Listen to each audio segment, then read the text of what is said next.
여러분 안녕하십니까? 월요일 아침 뉴스 퍼레이드 황병준입니다.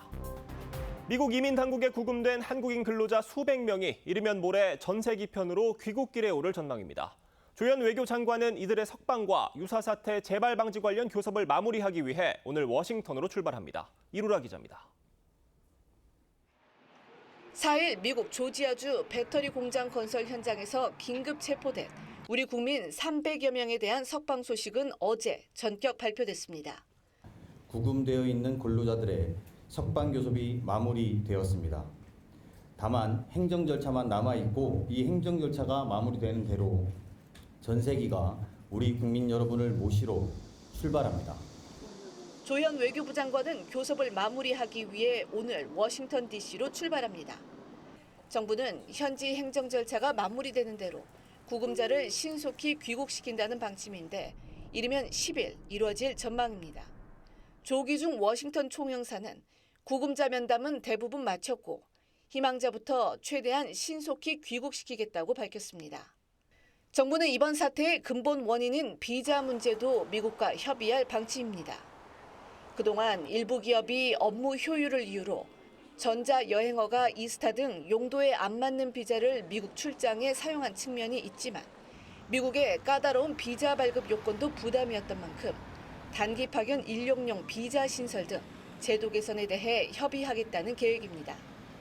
일각에선 이번 구금 사태가 통상협상 압박용이란 해석도 나왔지만 정부는 한미 정상회담 당시 불법 체류 문제 등은 언급되지 않았다며 선을 그었습니다. TV조선 이루라입니다. 네, 우리 근로자 수백 명이 구금된 미국 조지아주의 현대 LG 합작 배터리 공장은 적막감이 감돌고 있습니다. 미국이 부지를 대고 한국이 자본과 노동을 투입해 공장 설립을 진행하고 있었지만 현재는 비정상적으로 운영되고 있다고 하는데요. 현재 공장을 저희 특파원이 조지아주 서베너 한인 회장과 함께 둘러봤습니다. 백대호 특파원의 보도입니다.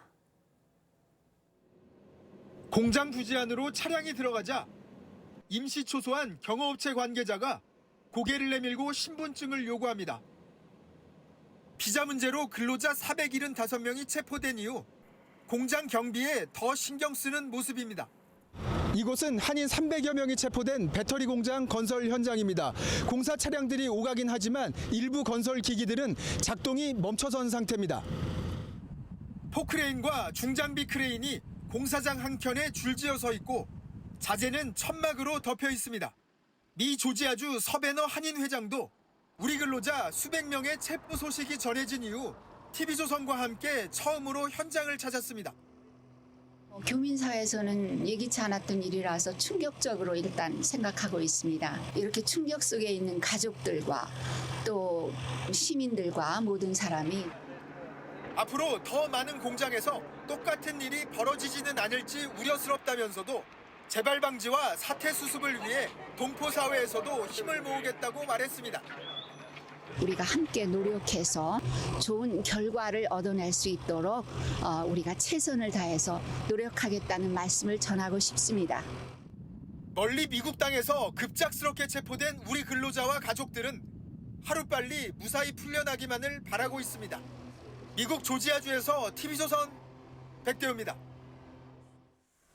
네, 앞서 전해드린 것처럼 미국에 구금된 한국 근로자들 10일쯤, 이르면 10일쯤 전 세계에 오를 전망입니다. 이번 사태가 수습 국면으로 접어들고 있는 모양새인데 관련 소식 차주연 아산정책연구원 부원장과 함께 자세히 짚어보도록 하겠습니다.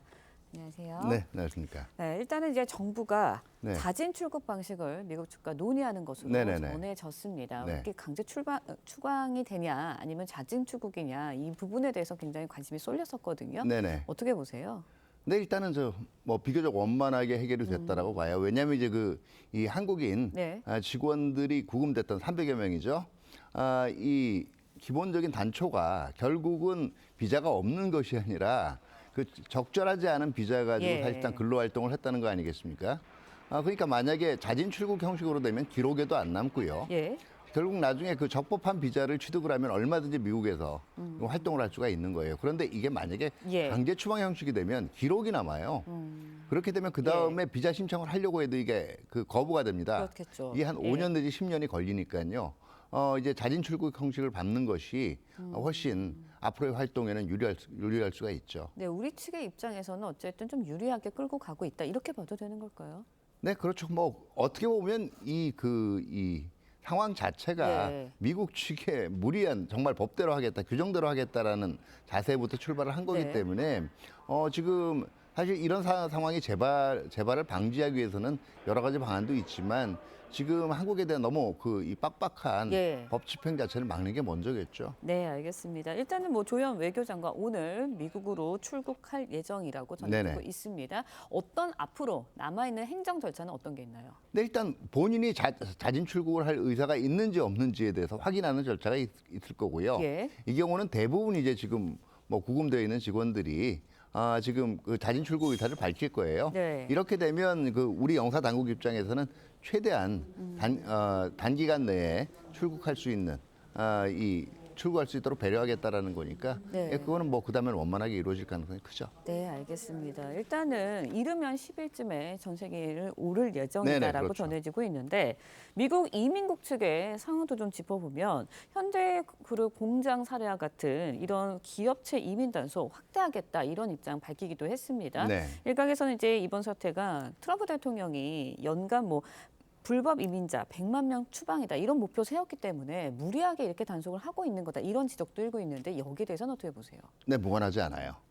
왜냐하면은 네. 그동안 공화당하고 민주당이 모두 미국 내의 불법 체류 노동자 문제 때문에 해법을 제시할 때 공화당은 이걸 강력하게 단속을 하겠다. 예. 그래서 뭐 이런 인력이 생기지 않겠다라고 얘기를 한 거고 민주당은 가능한 수준 내에서 합법화하겠다 그랬거든요. 근데 사실은 누구도 완벽하게 하지 못했어요. 왜냐하면 이게 사실 전체적으로 미국 제조업의 예. 사실 그동안 쇠퇴 원인 중에 하나가 지나치게 높은 임금이었거든요. 사실상 불법 체류 노동자들을 어느 선에서 묵인해주지 않으면 미국 산업 자체가 제대로 굴러갈 수 없는 구조였어요. 예. 근데 이게 지금 트럼프 행정부 들어선 이후에 나는 다르다.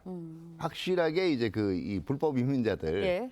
추방하겠다라고 하는 게 이제 입장이기 때문에 어떻게 보면 100만 명이라는 거의 산출 근거 자체가 굉장히 모호한 거였거든요. 그렇죠. 근데 무리하게 그걸 맞춰가겠다는 의지가 분명히 있는 거고요. 이게 또 미국 부처들 간에 관할권 확대 이 의지하고 또 맞물린 거예요. 네. 트럼프 행정부 들어서면서 연방 공무원들에 대해서 대규모 지금 감원을 추진을 해왔잖아요. 그러니까 이제 국토안보부라든가 이민 세관 단속국 같은 경우에는 이번 기회에 한번 부처 권능을 확대해 보겠다는 욕심이 충분히 있을 수가 있고요. 이런 것들이 맞물려서 이번 같은 전례 없는 상황이 벌어졌다라고 볼 수가 있죠. 네, 당장 이제 이번 사태로 우리 기업 입장에서는 비상에 걸릴 수밖에 없는 상황이거든요. 네네. 일단은 지금 뭐 귀국길에 오른다라고 전망이 되고 있지만 네네. 앞으로 우리 기업에서 파견해야 될 그런 직원들도 있을 거 아니에요? 그러면 그렇죠. 이건 또 어떻게 해야 되나 이런 생각이 드는데 일각에서는 이런 사태가 결국 예견이 됐었다 이런 이야기도 나옵니다. 이건 어떻게 보세요?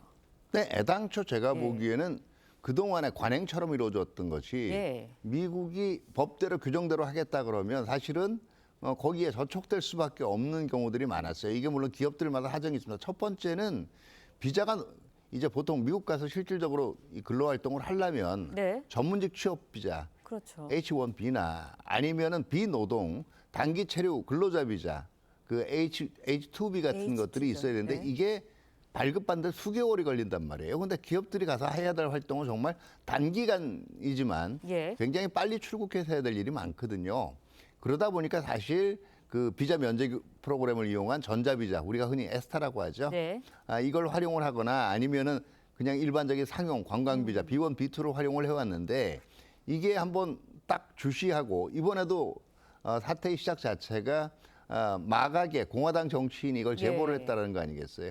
그럴 경우에는 저촉이 될 수가 있다는 건데 보다 근본적인 해결책을 감안하기 위해서는 결국 우리도 이제 뭐 호주라든가 싱가포르처럼 이 별도의 취업 비자를 쿼터를 할당해달라는 걸 이번에 요구를 할 필요가 있어요. 네, 이 말씀을 해주셨으니까요. 대통령실에서도 이제 비자 체계 개선 방안 추진하겠다라고 밝혔거든요. 네네. 구체적으로 어떤 대안이 좀 나와야 된다고 보세요? 네, 첫 번째는 제가 비자 쿼터를 확대하는 거예요. 제가 말씀을 드렸듯이, 그러니까 예. 지금 보통 그동안 미국이 매년 한 8만 개 이상의 지금 취업 비자를 발급해 주는데 우리가 보통 얻는 게 2,000개 내외예요. 반면에 아까 말씀을 드린 오스트리아 같은 경우에 10,000개가 넘고요. 예. 싱가포르 같은 경우에도 5,000개 정도입니다. 그러면 우리도 네. 이에 상응하는 정도 수준의 한국에 할당된 쿼터를 주고 여기에 대한 신속하게 비자를 발급받게 하는 이 방안들을 제시할 수가 있고, 그리고 우리가 지금 거의 미국의 현재 관세 협상 때 투자하게 되는 3,500불에다가 예. 1,500달러까지 추가적으로 지금 투자하기로 돼 있는 거잖아요. 그렇죠. 그렇기 때문에 이 부분은 강력히 요구할 수 있는 근거가 분명히 있죠. 근데 네. 이제 실제로 트럼프 행정부 같은 경우 또 이게 의회 입법을 거쳐야 되기 때문에 네. 그 의회 핑계를 대기는 할 거예요. 네. 사실 우리나라 입장에서는 관세 협상을 통해서 앞으로 미국 측에 굉장히 많은 투자를 하게 되잖아요. 네네. 그런 상황에서 지금 이렇게 인력들이 들어가는데 비자 문제가 계속해서 걸린다면 우리 기업 입장에서는 이걸 어떻게 하라는 거냐 이런 생각이 들 수밖에 네, 없을 그리고 것 이제 같아요. 아마 이런 논리를 쓸 수가 있어요. 첫 번째는 네. 이런 것 자체가 오히려 한국 기업들의 이런 행위 자체가 투자 의욕을 감퇴시킬 수 있다라는 거고요. 두 번째는 미국 내에서 생각하는 그 잘못된 편견이 있어요. 결과적으로 외국에서 투자를 안 하고 네. 이기적으로 자꾸 수출만 하기 때문에 결과적으로는 미국 제조업이 쇠퇴했다라고 얘기하는데 그동안 미국 제조업이 쇠퇴했던 데는 기술 개발을 좀 등한시하고요. 예. 고급 인력을 양성하지 않았던 결과도 있어요. 그러니까 무조건 적정한 인력이 없는데도 불구하고 현지 인력을 예. 고용하라고 하는 거는 미국에도 좋지가 않거든요. 네. 근데 문제는 이런 고용 인력을 양성하기 위해서도 우리 전문가들이 계속 가서 활동을 해줘야 된단 말이에요. 네. 이 점들을 제가 보기엔 집중적으로 앞으로 예. 역설을 해야 되지 않을까 싶습니다. 네, 알겠습니다. 이제 트럼프 대통령 이민 단속국이 할 일을 한 것이다라는 입장을 밝히기도 했거든요. 네네. 이런 와중에도.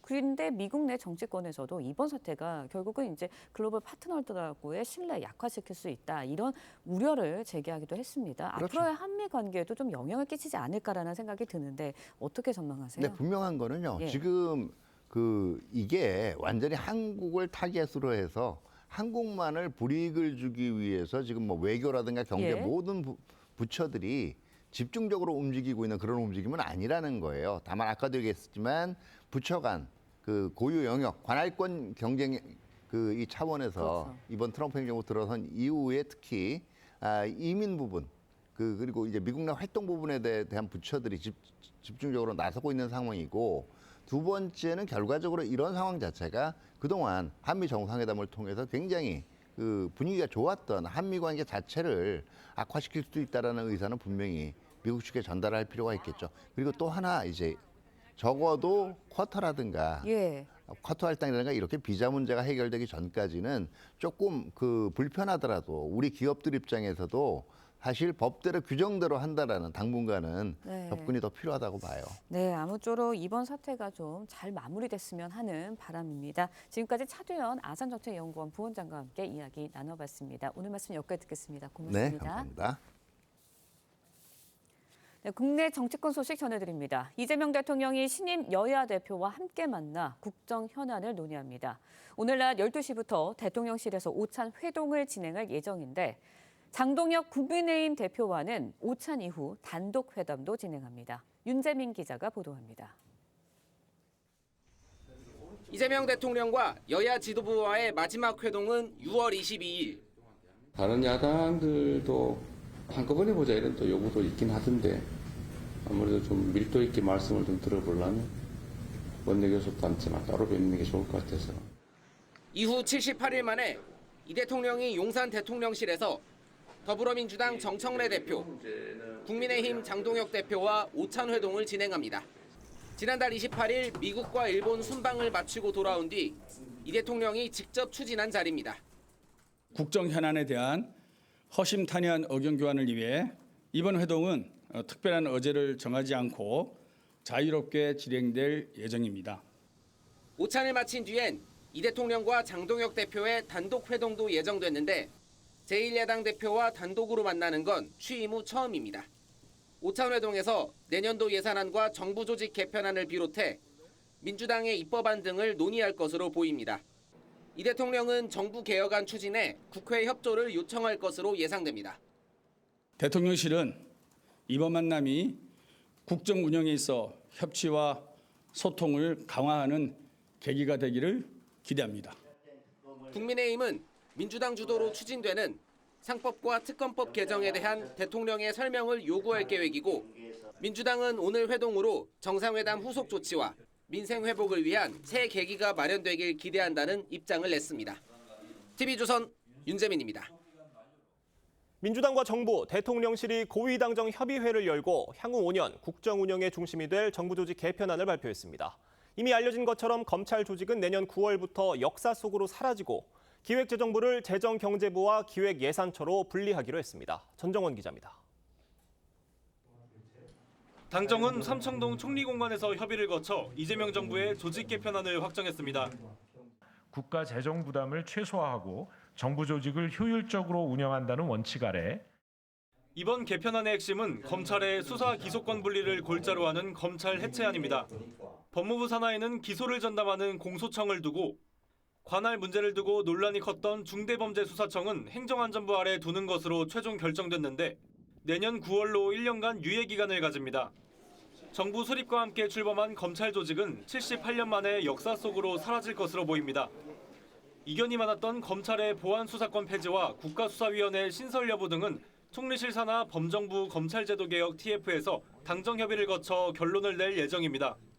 정부는 또 예산 경제 분리를 위해 기획재정부를 재정경제부와 기획예산처로 기능을 분리하고 환경부는 원전 등 에너지 정책을 총괄하는 기후환경에너지부로 확대 개편하기로 했습니다.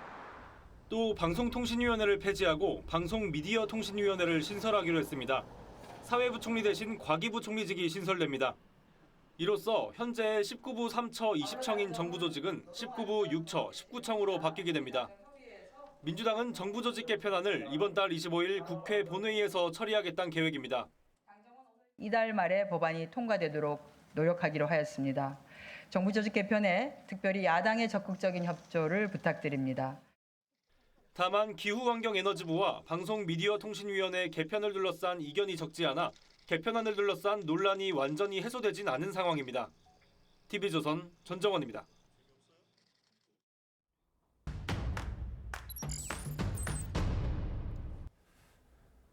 네, 이번 주 정치권 주요 이슈의 맥을 짚어보는 정치뷰 시간입니다. 정치부 한송원 기자 나왔습니다. 어서 오십시오. 자, 저희가 앞서 리포트에서도 개략적으로 살펴봤지만 이번 주 일정이 꽤 많습니다. 네, 오늘 이재명 대통령과 여야 대표 회동이 있고 이 회동이 끝나면 장동혁 대표와 이재명 대통령이 단독으로 만납니다. 단독으로 야당 대표를 만나는 건 취임 후 처음인데요. 대화 의제는 아직 정해지지 않았고 자유 대화 방식입니다. 하지만 바로 내일부터는 여야 대치 모드로 돌아갑니다.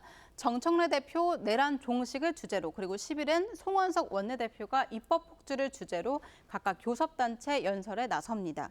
11일엔 이재명 대통령 취임 100일 기자회견도 예정되어 있습니다. 그리고 9월 둘째 주는 그 정기국회 2주차라서 본회의도 계속 예정되어 있는데 이때 여야 대치 불가피합니다. 3대 특검 개정안, 그러니까 윤석열 전 대통령 부부 수사를 확대하는 특검법 개정안과 통일교 유착 수사 의혹을 받고 있는 이 권성동 의원의 체포 동의안이 표결에 붙여질 전망입니다. 네, 여야 대표 회동, 취임 후에 야당 대표를 만나는 건 처음이어서 더 눈길이 가는데 구체적으로 어떤 이야기가 오고 갈지 좀 취재가 되는 게 있습니까? 네, 이재명 대통령이 이번 회동을 만든 취지, 한미 정상회담 성과를 강조하고 여야 관계 물꼬를 트는 중재자 이미지를 부각하려는 의도가 컸습니다. 하지만 미국에서 한국인 집단 구금 사태가 일어나면서 해결 방안이나 정부의 외교 공백을 지적할 수밖에 없는 상황이 됐습니다. 여야가 노리는 계산이 이렇게 다르다 보니까 오늘 회담의 성과 그리고 협치 가능성을 크게 기대하기는 어렵다 이런 전망이 많은데요. 장 대표는 이와 함께 국민의힘 의원들의 옥죄는 3대 특검 수사 그리고 민주당의 내란특별재판부 추진, 더 세진 상법 개정안이나 노란봉투법, 검찰개혁 법안 같은 입법 폭주 우려도 전달할 것으로 보입니다. 결국 관건은 장 대표의 요구에 이 대통령이 어떤 대답을 할지인데요. 논의 과정에서 여야정 협의체 아니면 이 야당 대표와의 회동 정례와 같은 최소한의 성과라도 나올지가 관심입니다. 이 검찰 개혁안 같은 경우에는 어제 고위 당정도 했고 다 확정된 게 아닌가 싶은데 이 이후에 여야 대표 회담을 하는 거다 보니까 협의될 여지가 있습니까? 물론 민주당이 오는 25일에 정부조직법 개편안을 처리하겠다 이렇게 공언한 상태입니다. 사실상 현실화 국면에 접어들었다 이렇게 봐야 할 텐데요. 이재명 대통령이 속도 조절을 주문하면서 당정 갈등 모양새가 있었지만 지금까지는 민주당 강경파 안대로 흘러간다 이런 시각이 많은 겁니다. 정성호 장관이 제시한 검찰개혁안과는 차이가 큽니까? 정상호 장관 역시 검찰이 수사권을 가지면 안 된다. 예. 이런 생각은 명확합니다. 그러니까 당정 모두 수사와 기소분리 대원칙엔 공감하는 겁니다.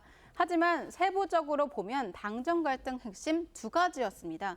이 기소 전담기구인 검찰청 명칭을 유지할지 그리고 수사 전담기구인 중수청을 어디에 둘지가 쟁점이었습니다. 민주당 안을 보면은 검찰청 명칭을 폐지하고 공소청을 신설하자, 그리고 중수청을 행안부 소속에 두자 이런 입장이었고요. 법무부는 검찰청 명칭을 유지하고 또 중수청을 법무부 소속에 두자 이런 입장이었습니다. 이렇게 법무부가 후속 입법 문제 그리고 위헌성, 그리고 경찰 비대와 같은 현실화 문제를 지적했는데 결국 당 강경파 안에 밀린 셈입니다. 중수청, 경찰, 국가수사본부가 행안부 밑에 들어가게 됩니다. 어떤 권한들이 집중돼 갖고 상호 인적 교류가 가능한 상태에서 어떤 문제가 발생할지 이런 점. 당정에서 합의됐거나 당정에서 의논돼 가지고 그렇게 하신 건 아니고 그 당 지도부는 장관께서 좀 너무 나가신 거 아닌가? 네, 어쨌든 뭐 이 법의 주도권은 정부가 아니라 당이 갖고 있는 거잖아요. 당에서 잘 결정되는 대로 잘 논의해서 따라갈 겁니다. 또 핵심 사안이 있었잖아요. 보안 수사권 문제. 이런 남아있는 쟁점들은 어떻게 되는 겁니까?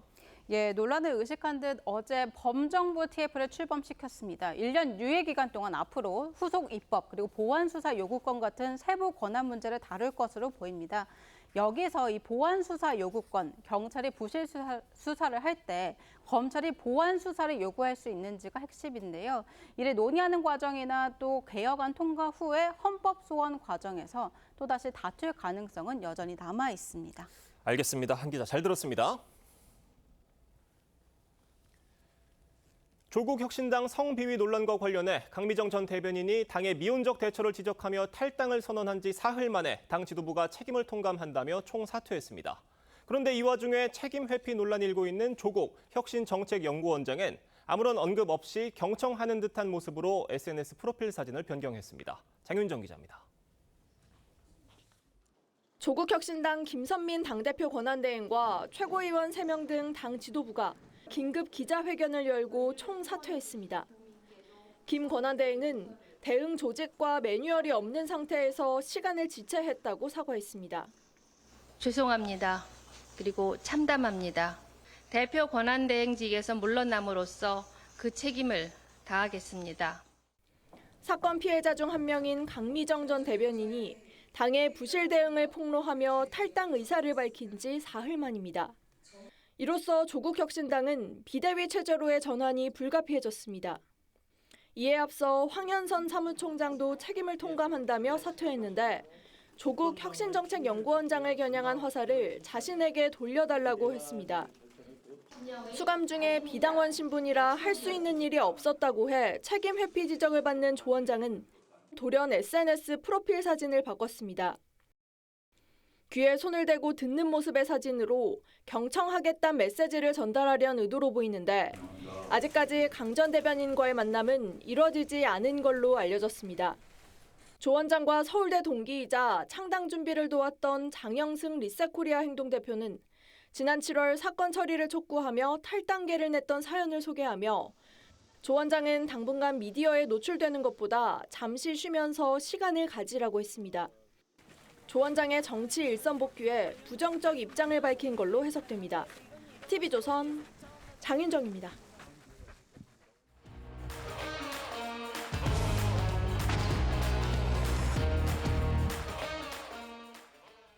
정치권 소식 짚어보는 아침의 맞수 시간입니다. 패널 4분 모셨습니다.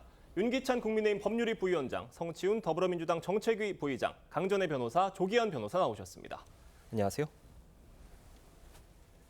전해드린 대로 오늘 이재명 대통령과 여야 대표가 오찬 회동을 갖습니다. 관련해서 여야 목소리 들어보겠습니다.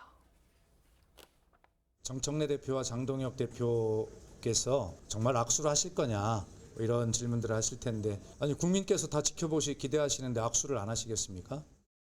더불어민주당은 특검법을 연장한다든지 특별재판부를 설치한다든지 야당을 탄압하는 데 몰두하고 있습니다. 따라서 이런 여러 가지 문제점들에 대해서 종합적인 지적을 하지 않을 수 없을 것 같습니다.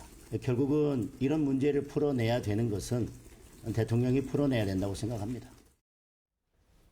자, 이재명 대통령은 오늘 회담을 통해서 꽉 막힌 정국을 풀어내고 협치를 이끌어내고 싶을 겁니다. 관건은 과연 그게 가능하겠느냐는 건데 경색될 대로 경색된 여야 대표 관계입니다. 어떤 돌파구를 보여줄 수 있을 것으로 보십니까? 일단 뭐 자리 자체로서의 예. 의미는 분명히 있습니다. 예. 그런데 오늘 여야 대표와 대통령이 만나는 자리는 전체 국민의 대표인 대통령이 순방 외교의 성과를 설명하기 위한 자리라는 점에 이제 무게가 실려 있는 거고, 사실 그 경색된 여야 관계를 대통령이 나서서 풀 수 있는 문제는 아닙니다. 대통령은 대통령으로서 야당 대표의 목소리를 경청하겠다, 이 입장을 일관되게 유지하고 있는 것이고, 또 예. 정청래 당대표와는 뭐 이 당정 관계에서 국정을 책임지는 지위에서 같이 있는 거기 때문에요.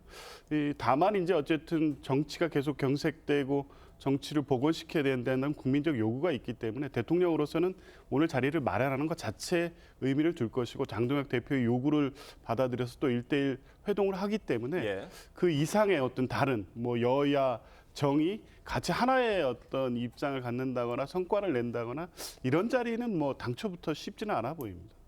알겠습니다. 오늘 회동은 오찬 형식으로 진행이 되고 이 이후에 이재명 대통령과 장동혁 대표의 독대가 예정이 돼 있는데 장동혁 대표는 뭔가 벼르고 있을 것 같은 생각이 들어요. 어떻게 보십니까?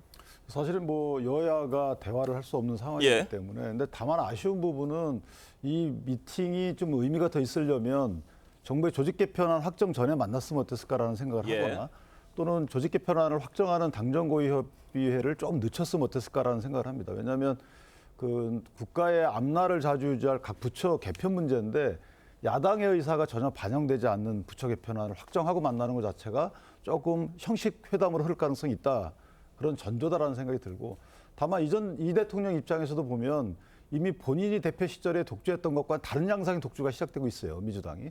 그렇다면 대통령 입장에서도 다소 부담스러운 정청래 대표의 당 운영 활동이 있고, 이것에 대해서 어느 정도 간접적 견제를 해야 되는데 그것이 야당 대표와의 회담이다. 그 회담에서 어느 정도 결론이 나야지만 대통령의 소기 성과를 이룰 수 있는 것인데, 이전 대통령이 지난 당대표 시절에 있었던 A4 용지 10장 분량의 얘기는 안 하겠지만 장 대표가 예. 사실은 이제 야당 탄압용으로 언급되고 있는 그 검찰 개혁 문제, 그다음에 특검, 그럼 내란 특검, 이런 부분에 대해서는 안 짚고 넘어갈 수가 없고요. 그다음 외교적 성과에 대한 설명을 자세히 들을 자리가 있어야 되는 거고, 그다음에 이제 대통령의 재판 문제를 언급할지 모르겠어요. 이 문제를 언급하지 않는다면 장 대표 입장에서는 다소의 소기 성과를 위해서 좀 약간 노키로 가는 것이다, 이런 바로미터가 될 수 있는 것이고, 어쨌든 예. 저는 하나의 성과라도 뭔가 하나의 성과라도 얻는 회담이 될 가능성이 조금 더 높지 않을까, 이렇게 생각합니다. 뭐 정부 조직 개편안이라든지 검찰 개혁 이런 중요한 문제들에 대해서 논의가 이미 확정된 부분들이 많이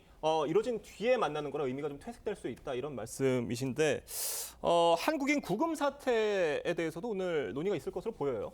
그 부분은 이제 아마 대통령에게 아쉬운 부분도 전달할 거예요. 저 개인적으로 보더라도 물론 이거 미국 정부가 잘못한 것을 보여줘요. 그리고 정부가 그 이후에 발빠른 움직임을 통해서 어쨌든 석방을 위해 노력한 부분이 있지만, 문제는 뭐냐면 3,500억 달러 정도의 투자에 부수해서 공장 증설 등이 당연히 이루어지는 것이고, 그렇다면 인력 파견이 이루어지는데 그 인력과 관련된 여러 가지 기존의 비자 문제가 있었거든요. 이 비자 문제를 정상회담 테이블에 올렸어야 되는 것 아닌가. 최소 실무회담 차원에서라도 논의를 했어야 되는 게 아닌가라는 아쉬움이 있기 때문에 그 부분에 대해서는 아마 촉구 차원에서라도 물어볼 가능성이 크죠.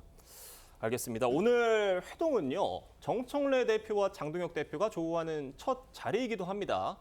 과연 두 사람이 악수를 할 것이냐, 이 부분에 대해서 굉장히 지금 주목도가 높은데, 여야 대표가 악수를 할지 말지에 대해서 이렇게 주목을 했던 적이 굉장히 전례가 없는 것 같아요. 어떻게 보십니까? 없는 것 같습니다. 사실 그래서 저는 정청래 대표가 먼저 가서 좀 악수나 이런 그 조언은 먼저 하는 게 좋지 않겠냐는 말씀을 드렸었는데, 그게 뭐 이루어지지 않았고, 결국 대통령이 한일 정상회담, 한미 정상회담에 대한 결과를 보고하고 또 다양한 정책들에 대해 논의하는 과정에서 결국 여야 대표가 악수하냐 마냐에 너무 포커싱이 되면 좋지 않거든요. 근데 그 악수는 아마 하게 될 거라고 좀 보고 있습니다. 아까 박수현 수석 대변인께서 말씀하신 것처럼 안 할 수 없는 상황일 텐데 근데 오고 가는 메시지가 그렇게 우호적이진 않을 겁니다. 아마도 경청래 대표는 대통령에게 여당이 이럴 수밖에 없는 입장을 명분을 이야기할 것이고 장동혁 대표 역시 야당의 대표로서 뭔가 그렇게 저항할 수밖에 없는 명분을 이야기할 텐데 저는 아무래도 민주당에 있다 보니 그 장동혁 대표의 로우키가 좀 더 필요하지 않겠다는 말씀을 드립니다. 왜냐하면 국민의힘이 계속해서 이 윤석열 전 대통령과의 거리두기를 못할 경우 정청래 대표는 협치를 할 명분을 찾을 수 없는 것이거든요. 그렇기 때문에 저는 결국 이재명 대통령이 뭔가 이 협치의 장은 마련해 줬지만 결국 키는 저는 야당 대표인 장동혁 대표에게 달려 있다고 보고 있습니다. 사실상 악수만 할 가능성이 높다라는 분석이신 것 같은데 오가는 말들은 굉장히 거칠 것으로 보여요. 어떻게 보십니까? 그렇죠. 아무래도 좀 날선 이야기들이 나오게 되지 않을까 생각을 합니다. 지금 조지아에서의 사태와 관련해서도 원래 이번에 뭐 의제가 다 열려 있다라고는 하지만 대통령실에서 여야 대표와 회담을 하겠다라고 했을 때는 한미 정상회담에서 있었던 일들을 공유하겠다라고 이야기를 했었거든요. 또 한미 정상회담에서의 성과에 대해서 우리 국민들께 말씀하시지 않은 부분이 있는 것이 아닌가. 이런 부분들을 저희로서는 분명히 짚을 수밖에 없는 것이고 또 이번에 정기국회가 시작이 되었는데 여당이 여전히 입법 폭주를 할 것으로 예상되는 부분들이 있습니다. 아마도 더 센 특검법에 있어서 문제가 되고 있는 내란 특별재판부 이런 것들도 법안으로서 처리할 가능성이 좀 높아 보이는 상황에서 최근에 민주당의 폭주가 어떻게 보면은 입법부만의 폭주가 아니라 입법부는 민주당의 거대 야당이고 그리고 이재명 대통령의 행정부의 수반으로 있는데 이 두 기관을 견제할 수 있는 유일한 지금 사법부를 무력화시키려는 의도로 볼 수가 있거든요. 이것은 대한민국 헌법의 테두리를 벗어난 입법이다라는 부분에 있어서도 장동혁 대표 입장에서는 이재명 대통령 역시 법조인이기 때문에 이 부분을 조목조목 짚게 되지 않을까라고도 생각합니다. 알겠습니다. 오늘 오후 이재명 대통령과 여야 대표 회담 어떻게 진행이 될지 잘 지켜보도록 하겠습니다. 다음 소식으로 넘어가 보겠습니다. 당정이 검찰청 폐지, 기획예산처 신설 등을 골자로 한 정부 조직 개편안을 확정했습니다. 한정혜 민주당 정책위의장 발언 들어보겠습니다. 검찰의 견제받지 않은 권한의 남용과 공정성 훼손에 대해 지속적인 우려가 있었습니다. 특히 선택적 수사, 기소 편의주의 등은 국민 불신의 주된 원인으로 작용해 왔습니다. 이달 말에 법안이 통과되도록 노력하기로 하였습니다. 정부 조직 개편에 특별히 야당의 적극적인 협조를 부탁드립니다. 이 개정안이 통과가 된다고 한다면 뭐 유예 기간이 있기는 합니다만 말 그대로 검찰청 없는 대한민국이 되는 거예요. 어떻게 보십니까? 저는 이 부분은 사실은 이제 왜 하는지에 대한 아직까지도 근본적인 의문이 있어요. 왜냐하면 실제 저희가 그 재판도 1심보다는 2심, 2심보다는 3심제가 훨씬 더 진실 발견에 더 적합한 제도다 이렇게 인정받고 있기 때문에 전 세계가 다 그렇게 하고 있는 거잖아요. 그러니까 수사도 2심제에서 1심제로 바뀌는 거예요. 뭐냐면 이렇게 되면 검찰의 통제를 받지 않는, 그러니까 수사기관까지 견제와 통제가 안 되는 거예요. 지금까지는 어떤 포커싱이었냐면 검찰을 경찰을 통해서 견제하자였는데 그럼 경찰은 검찰을 통해서 견제해야 되는 거잖아요.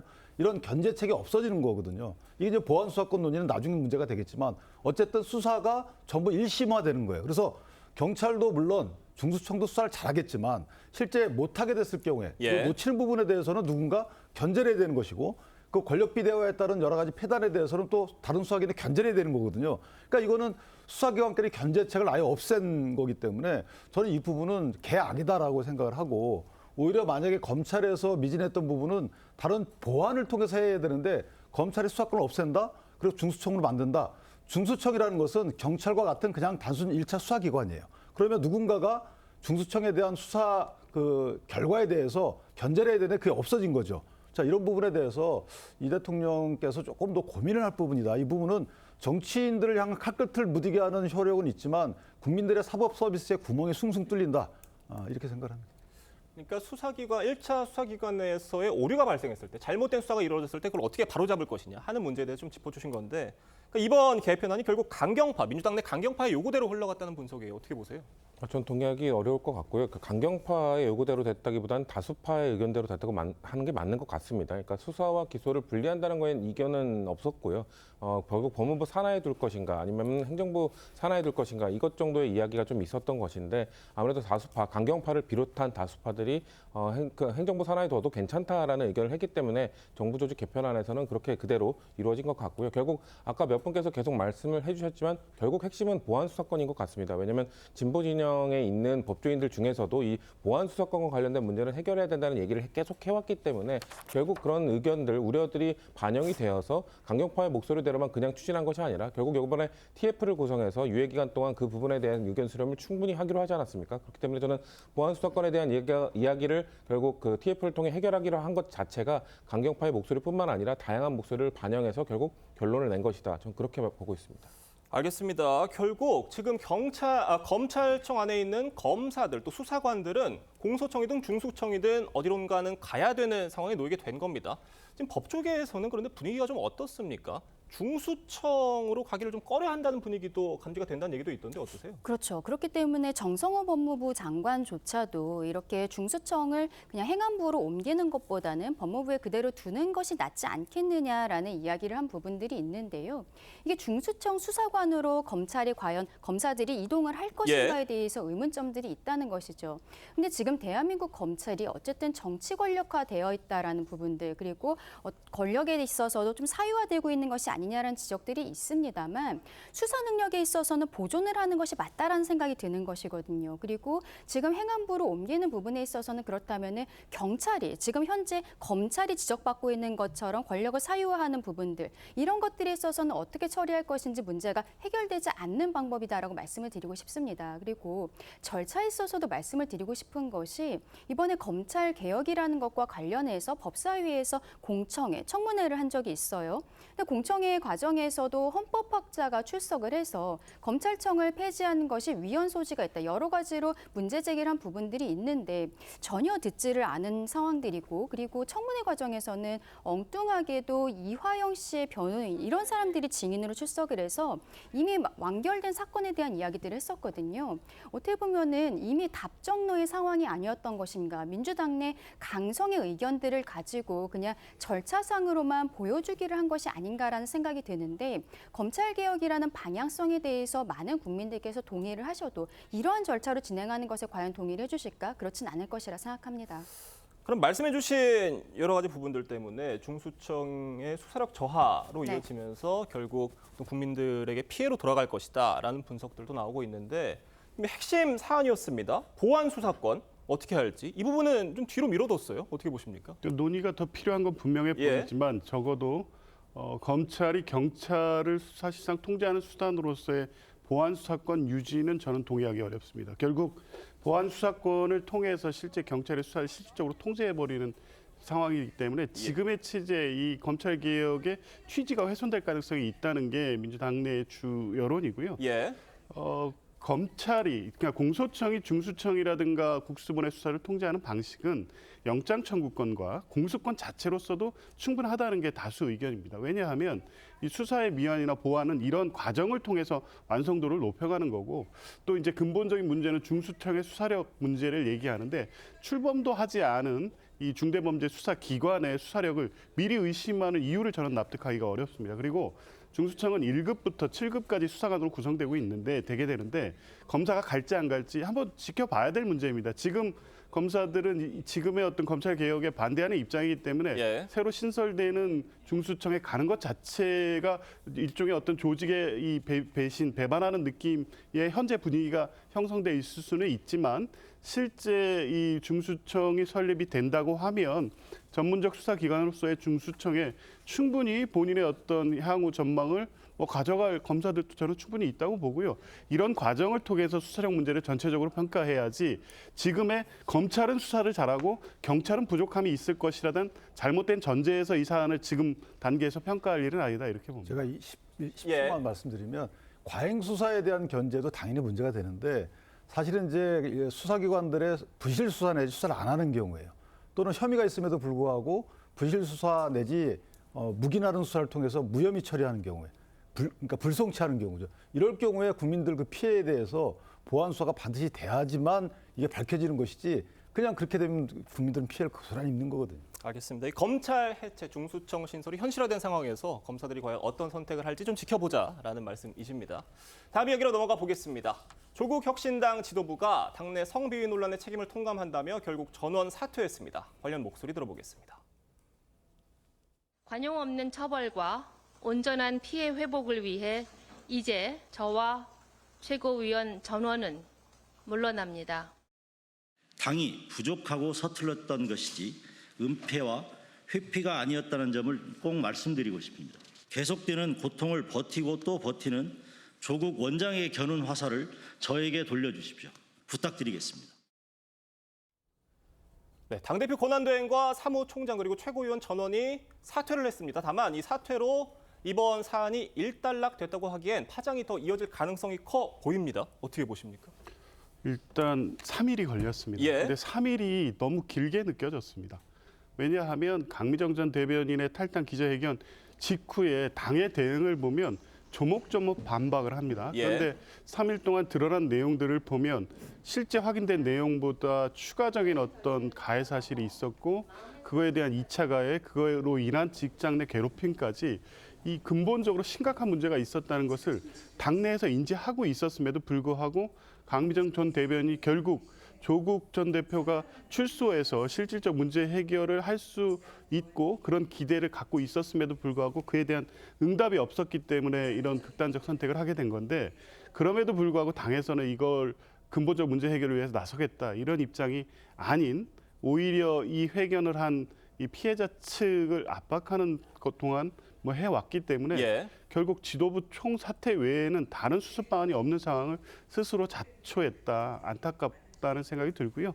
이후에 이제 근본적 문제 해결을 위해 적극적으로 좀 나서야 된다. 이런 생각이 들었습니다. 네, 이번 사태에 대한 조국혁신당의 부족한 대처에 대해서 잘 지적을 해주셨는데 이 조국혁신당 황현선 사무총장이 자진사퇴 기자회견을 하면서 했던 말도 논란이 되고 있습니다. 조국 원장에게 겨눈 화살을 제게 돌려달라. 그러니까 어떤 이 사태와 조국 전 대표를 어떻게든 분리하고 싶어 하는 것 같습니다. 떼어낼 수 있는 문제라고 보십니까? 전혀 그렇지 않죠. 강미정 대변인조차도 조국 대표가 출소하고 나오면은 이 상황이 달라질까 기대했지만 그렇지 않았다. 그리고 침묵마저도 본인은 메시지로 받아들였어야 됐다라고 이야기를 한 부분이 있습니다. 조국 대표 스스로도 SNS에 글을 올린 것을 보면은 한 8월 22일 정도에 강미정 대변인 측 변호인으로부터 연락을 받았고 그래서 본인의 공식 일정이 마무리되며 만나기로 했는데 이게 늦어져서 죄송합니다라는 글을 올렸거든요. 그렇다면 이 사건이 스스로에게도 최우선순위가 아니었다는 것, 여기에 대해서 인정을 하고 있는 것입니다. 그리고 조국혁신당이 지금 뭐 당의 시스템이 제대로 정비되지 않아서 죄송하다면서 지도부가 총사퇴를 했습니다만 여기에 대한 진정성도 굉장히 의문이에요. 어차피 당대표 권한대행 체제였고 11월에 조기 전당대회를 하면서 아마도 조국 대표를 다시 대표로 추대하려는 모습을 보이고 있는 것으로 보이는데 국민들께서는 이 상황에 대해서 조국이라는 사람이 이 당을 창당하고 실질적으로 운영해왔다라고 하니 당의 핵심인 사람이 책임을 져야 되는 것이 아니냐는 생각을 하고 계시는 것이죠.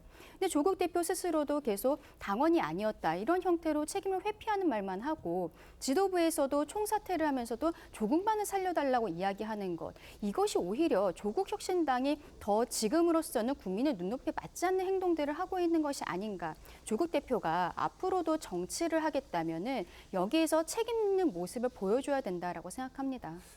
조국 원장은 지도부 총사퇴 관련해서는 아무런 입장을 내고 있지 않습니다. 그런데 이런 와중에 지난 6일 밤입니다. SNS 프로필 사진을 바꾸기도 했어요. 저희가 좀 같이 보면 좋을 것 같은데 한번 띄워주시죠. SNS 조국 전 대표의 프로필 사진입니다. SNS 그리고 조국 전 대표의 지금 저 SNS 프로필 사진을 보면 자신의 귀에 손을 대고 있는 모습이에요. 귀가 보이진 않아서 귀를 막고 있는 건 아닐 테고 경청하는 듯한 모습을 보이려고 한 걸 것 같은데 지금 이 시점에 프로필 사진을 교체를 했습니다. 어떻게 보십니까? 이야기를 더 잘 듣겠다라는 메시지를 던지고 싶었던 것 같은데요. 사실 이 강미정 전 대변인의 탈당이 된 트리거는 결국 조국 전 대표가 강미정 전 대변인을 비롯한 강미수 고문 등을 만나주지 않았던 것 아니겠습니까? 잘 들어주지 않았기 때문에 문제가 발생했는데 잘 들어주기 이전에 강미정 전 대변인을 만나기 이전에 SNS 사진을 바꾸는 게 무슨 의미가 있겠는가라는 생각이 들고요. 저는 조국 전 대표가 11월 전당대회를 통해서 복귀하는 시나리오를 아마도 조국혁신당 측에서는 짰을 텐데 뭐 지금 뭐 일정이 좀 미뤄지거나 아니면 차질이 생겼다 하더라도 결국 이 문제를 해결하고 바로잡을 수 있는 건 조국 전 대표밖에 없습니다. 저는 뒤로 물러설 것이 아니라 저 SNS 사진을 바꾼 만큼 정말 잘 들으면서 조국혁신당을 바로잡기 위한 노력을 본인이 총대를 메고 하셔야 된다는 말씀 드리고 싶습니다. 네, 저는 프로필 사진을 교체하기 전에 더 잘 듣고 선제적인 조치가 이루어졌다면 어땠을까 하는 비판도 나오고 있습니다. 오늘 말씀은 여기까지 듣겠습니다. 감사합니다. 서해안 일대에 시간당 150mm가 넘는 극한 폭우가 내렸습니다. 전북 군산엔 5시간 동안 300mm에 달하는 폭포수 같은 비가 쏟아져 침수 피해가 속출했는데 오늘도 남부지방엔 오전부터 시간당 30mm에 달하는 비가 내릴 전망입니다. 박건우 기자입니다. 논밭 곳곳이 물에 잠겨 거대한 저수지가 됐습니다. 장대비에 CCTV 화면마저 흔들리고 차량은 오도 가도 못합니다. 카센터 작업 공간에도 물이 가득 차면서 리프트 장비 등 기계가 모두 망가졌습니다. 전자제품도 선풍기가 또 전부 지금 방전돼 갖고 안 돌아가고 피해가 막심하구만요. 군산에는 5시간 동안 300mm에 달하는 비가 쏟아지면서 가게 안은 흙탕물로 뒤덮였습니다. 냉장고와 집기까지 망가지자 아이들까지 복구에 나섰습니다. 좀 일찍 나와가지고 한번 봤는데 잠겼더라고요. 좀 속상하죠. 무릎 높이까지 찼던 이곳 군산의 한 도로는 물이 빠지자 곳곳이 토사물 범벅으로 변했습니다. 전주에서 김제로 이어지는 만경강에는 홍수주의보가 내려져 주민들은 한밤중 근처 학교로 대피해야 했습니다. 그러니까 빨리 준비를 하고 대피를 하자. 놀랬죠. 밤새도록 잠 못 잤어요. 우리. 이번 폭우로 전북과 충남 서해안 지역에는 400여 건이 넘는 피해가 접수됐고 익산 전주 일부 구간 선로가 침수되면서 4시간 가까이 열차 운행이 중단됐습니다. TV조선 박건우입니다. 네, 많은 이들이 까만 밤하늘을 이렇게 보고 있습니다. 오늘 새벽 3년 만에 나타난 개기월식을 보려는 겁니다. 개기월식은 달이 지구 그림자 속으로 사라지는 현상인데요. 이번에는 달이 붉게 보이는 블러드문 현상까지 겹쳐서 장관을 이뤘습니다. 관측 소 곳곳엔 이를 구경하려고 많은 사람들이 모였습니다. 박재훈 기자가 과천과학관에 다녀왔습니다. 새벽 1시를 훌쩍 넘긴 한밤중이지만 시민 수백 명이 돗자리를 깔고 앉아 하늘을 쳐다봅니다. 구름 사이 어슴풀에 보이던 달이 왼쪽 윗부분부터 조금씩 어두워지더니 곧이어 자취를 감췄습니다. 달이 지구 그림자 속으로 사라지는 개기월식입니다. 2022년 11월 이후 3년 만에 개기월식에 관측소 등 곳곳에 많은 사람이 모였습니다. 눈으로 보는 것보다 60배 더 크게 보이는 이 망원경으로 달을 보며 시민들은 밤하늘의 개기월식을 관측했습니다. 새벽 1시 반부터 월식이 시작된 뒤 새벽 2시 반쯤 달은 지구 그림자에 완전히 들어갔습니다. 신기하고 또 언제 이렇게 볼 수 있을까 싶어서 오래오래 행복하게 지내길 빕니다. 특히 이번 개기월식은 달이 검붉게 보이는 블러드문 현상까지 관측됐습니다. 태양빛이 지구 대기를 지날 때 상대적으로 파장이 짧은 파란색 계열의 빛은 산란되지만 파장이 긴 붉은색 계열의 빛은 그대로 달에 비춰져 지구에서 붉게 보이는 겁니다. 빨간 색깔 같은 경우에는 파장의 길이가 깁니다. 푸른 색깔 계열, 보라 색깔 계열은 없어지고 붉은 색깔 긴 파장 쪽만 이제 멀리까지 도달할 수 있어서 우리나라에서 볼 수 있는 다음번 개기월식은 내년 3월 3일에 있을 예정입니다. TV조선 박재훈입니다. 네, 긴 줄에 매달려 위태롭게 떠있는 돌멩이들, 그리고 수십 년은 된 듯한 낡은 문들. 모두 우리 주변의 소재입니다. 하지만 어딘지 특이해 보이는데요. 동시대 미술을 이끄는 국내 작가 13명의 전시에 출품된 작품들입니다. 전쟁과 폭력, 개발의 광풍 속에서도 계속되는 연결과 사랑을 말하고 있다고 하는데요. 박소영 기자가 소개해드립니다. 허공에 아슬아슬하게 떠있는 구조물. 금방이라도 무너질 듯 위태로워 보이는 이 설치 작품은 무게 1.6톤짜리 콘크리트로 만들어졌습니다. 런던을 중심으로 활동하는 모나 하툼은 현대 건축의 근간을 이루는 콘크리트를 통해 우리가 발딛고 있는 문명의 취약성을 생각하게 합니다. 페인트가 벗겨진 낡은 문과 창문. 중국 현대미술 작가 송동이 베이징에서 수집한 옛 집의 흔적은 개발이 지워버린 도시의 역사를 보여줍니다. 동시대 미술을 대표하는 국내외 작가 13인의 작품이 한데 모였습니다. 제주 포도뮤지엄이 기획한 이 전시는 개발과 문명, 전쟁과 폭력 같은 커다란 주제를 통해 인간성을 지키는 방법을 질문합니다. 현대 사회의 폭력과 갈등, 시간과 노동의 굴레 속에서 살아가는 우리의 모습을 다양한 관점에서 보여줍니다. 우리를 이어주는 가장 강력한 힘은 공존과 사랑이라는 것을. 전시 주제를 명확하게 전달하기 위해 별도로 조성한 테마 공간 역시 관람객의 호응을 얻고 있습니다. 폭력 생존자의 숨이 담긴 유리에 관람객이 숨을 불어넣으면 전구가 빛을 발하도록 만든 작업이 특히 인기입니다. 설치나 이런 게 너무 다양해서 좋은 경험이었고요. 이제 하나마다 너무 특색 있게 그리고 직접 체험할 수 있는 그런 작품들이 돼 있어서. 포도뮤지엄 야외에 조성된 정원에서는 우고 론디노네와 로버트 몽고메리의 조각 작품도 만나볼 수 있습니다. TV조선 박소영입니다.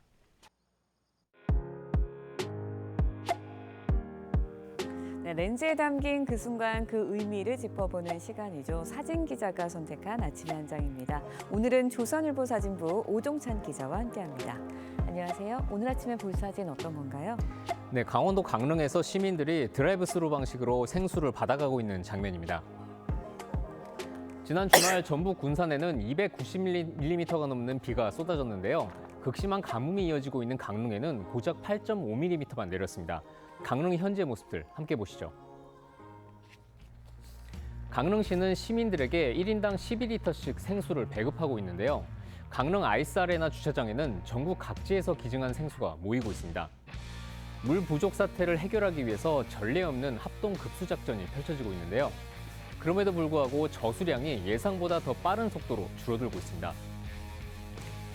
네, 각지에서 온정의 손길이 이어지고 있는데 비가 내리지 않아서 정말 안타깝습니다. 오늘 다시 소방청이 국가 소방 동원령을 발령했다고요. 네, 얼마 전 1차 동원령으로 전국에서 물탱크차 50대를 모았는데요. 오늘 2차 동원령으로 20대를 추가로 투입할 예정입니다. 어제 기준으로 최대 상수원 오봉저수지 저수율은 12.7%였는데요. 강릉시는 저수율이 10% 아래로 떨어지면 새벽 시간대에 물을 끊는 시간제 단수를 시행할 계획입니다. 상황이 더 악화될 경우 격일제 단수까지 검토하고 있다고 합니다. 네, 물 부족 상황이 더 악화되기 전에 강릉 지역에 단비가 내렸으면 하는 바람입니다. 지금까지 아침의 한 장이었습니다. 월요일인 오늘 남부지방 중심으로 다시 비가 내리겠습니다. 오전에 호남과 경남에서 비가 시작돼 오후에 점차 경북까지 확대될 텐데요. 비는 내일 밤에서 길게는 모레 오전까지 이어지겠습니다. 제주와 전남 남부에는 최대 100mm 이상, 경남 남해안에도 80mm 넘는 많은 비가 예상됩니다. 특히 강수가 집중되는 시간대에 주의해야겠는데요. 오늘 저녁부터 전남과 제주에는 시간당 30mm 안팎의 강한 호우가 쏟아지겠습니다. 비로 인한 피해가 없도록 주의하시기 바랍니다. 오늘 비가 내리지 않는 중부지방은 대체로 구름이 많겠습니다. 출근길 중부와 경북 내륙에는 짙은 안개가 끼겠습니다. 경남과 전남, 제주는 여전히 폭염특보 발효 중인데요. 오늘 낮 최고 기온 서울과 청주가 29도, 대전 28도, 부산은 30도로 어제와 비슷하겠습니다. 제주는 수요일까지 비가 이어지겠고 다가오는 주말 전국에 또다시 비 예보가 들었습니다. 오늘의 날씨 박선민입니다. 이상으로 월요일 뉴스 퍼레이드 마칩니다. 네, 저희는 내일 아침 7시 30분에 다시 찾아뵙겠습니다. 시청해주신 여러분 고맙습니다.